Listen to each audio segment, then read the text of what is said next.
मथुराम जी नायक थोड़ा ऊपर करो। जी सुरेश धनेजा जी पगड़ी से स्वागत करें माननीय मंत्री जी का। ये देखो बड़ा भाग्य की गहराइयों से मैं कहूंगा कि वो आए, आप भाइयों से मुखातिब हो, आपको अपना शुभ संदेश दे। तालियों से स्वागत करें माननीय मंत्री जी। मेरे सामने बैठे हुए मेरे पिता तुल्य मेरे बड़े बुजुर्गों, नौजवान साथियों, मेरी माता शक्ति माताएं बहनें, सबसे पहले तो गांव में पहुंचने पर जो आप सभी ग्रामवासियों द्वारा फूल मालाओं से फूलों की वर्षा करके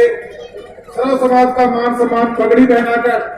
जो आप लोगों ने आशीर्वाद दिया, उसके लिए मैं सभी ग्रामवासियों का तहे दिल से आभार व्यक्त करता हूं, उनका धन्यवाद करता हूं। आज इस सम्मान समारोह के लिए आपने जो अभी पंचायत चुनी, आपकी पंचायत की तरफ से सरपंच साहब जी गांव के अंदर प्रोग्राम के लिए गए और गांव के विकास कार्यों के बारे में हमारे से चर्चा की उन्होंने। साथियों, आज हमारी जो गठबंधन सरकार है वो गांव में चहुमुखी विकास देना चाहती है। गांव का विकास सिर्फ बड़ी नाली या चौपाल तक न सीमित रहे, आगे जो मूलभूत सुविधाएं जो आज शहरों में सुविधाएं वो हमारे हर गांव तक पहुंचे, इस सोच के साथ आज हमारी सरकार काम करने में लगी हुई है। और ये मैं अपना सौभाग्य कहूंगा कि टोहाना हल्का वासियों में एक समाज सेवी को एक जनप्रतिनिधि के रूप में एक बड़ी जिम्मेदारी मेरे हल्का टोहाना की दी,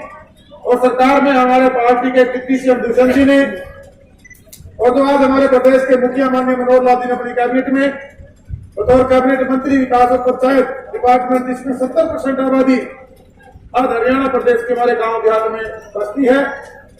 उसकी जिम्मेवारी आज आपके भाई बबली को देने का काम किया, आपके बेटे बबली को देने का काम। साथियों, मेरा जन्म भी एक गांव में हुआ, इन्हीं गांव की गलियों में मेरा पालन पोषण हुआ है, और हमारे गांव की ढाणियों की क्या क्या समस्याएं हैं, हमें इनको कैसे लोगों तक हर वो सुविधा जो उनका राइट है, जो सरकार की ड्यूटी है, जो उन्हें प्रतिनिधियों की ड्यूटी है,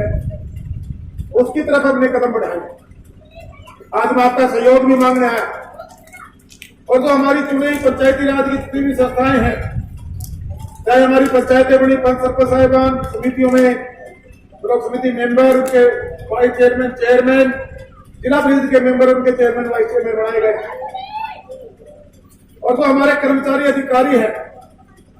हम सब आज इस प्रदेश की जनता के जवाबदेह हैं, और हम सबको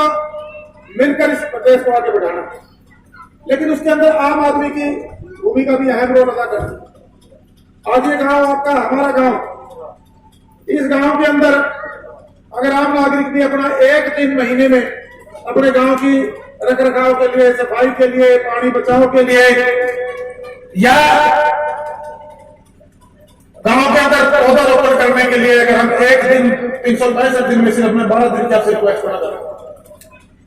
क्योंकि जब हम सरकार की स्कीम्स को खुद समझेंगे, देखेंगे, रोज जो पैसा आता है लगने के लिए, उसकी निगरानी कमेटियां बनाकर उसकी जांच खुद करेंगे, तब जाकर ये जो पुरानी एक व्यवस्था जो चरमराई हुई थी, जो एक मेरे मंत्री बनने के बाद एक शिकायतों की लंबी लिस्ट मेरे सामने आई, और सरकार ने उस पर कड़ी कार्रवाई भी की,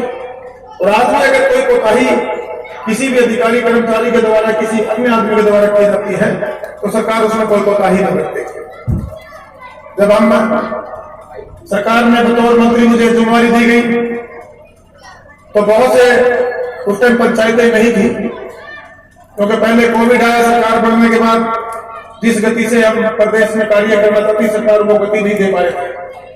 किसान आंदोलन भी चला, पहली पंचायतों के समय के बाद करीबन 1.5 साल बीच में ऐसा समय भी रहा जब हमारी पंचायतें नहीं थी, विभागीय तौर पर काम कराए जा रहे थे। उस पूरे उस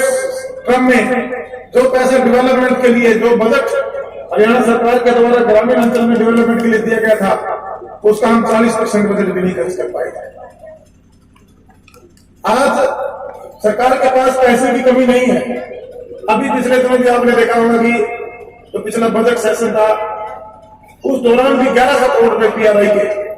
जो पंचायत राज का फंड था, गांव की डेवलपमेंट के लिए था, 850 करोड़ हमारी पंचायतों को, और करीबन 150 करोड़ रुपया हमारी समितियों को, और 100-125 करोड़ के आसपास हमारी जो जिला परिषद को देने का सरकार ने कहा। अभी मैं परसों उसकी डिटेल ले रहा था,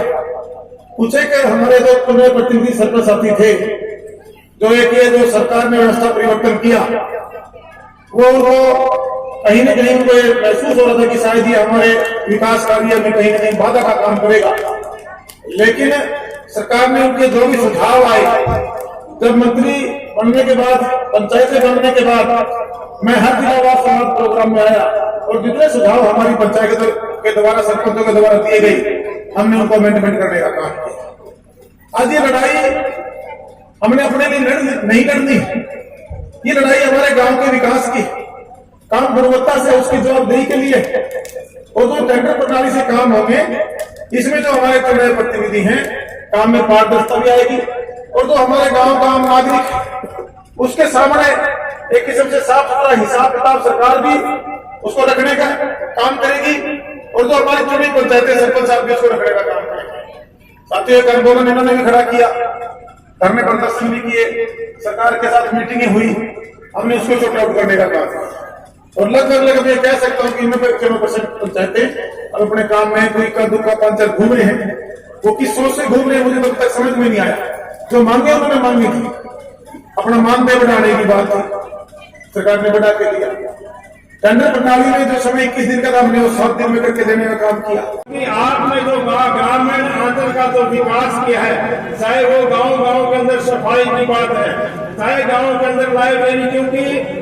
हमारा जो शिक्षा एक ऐसी वस्तु है जो इंसान के जीवन के अंदर एक बहुत बड़ा परिवर्तन लेकर के आती है। क्योंकि पहला ही मूल मंत्र है जो शिक्षा का है, और उसके ऊपर माननीय मंत्री जी ने फोकस किया है कि गांव के अंदर लाइब्रेरी होनी चाहिए, पुस्तकालय होनी चाहिए, ताकि हमारे बच्चे अच्छी शिक्षा लेकर के अपने गाँव का, अपने परिवार का, अपने देश प्रदेश का नाम रोशन करें।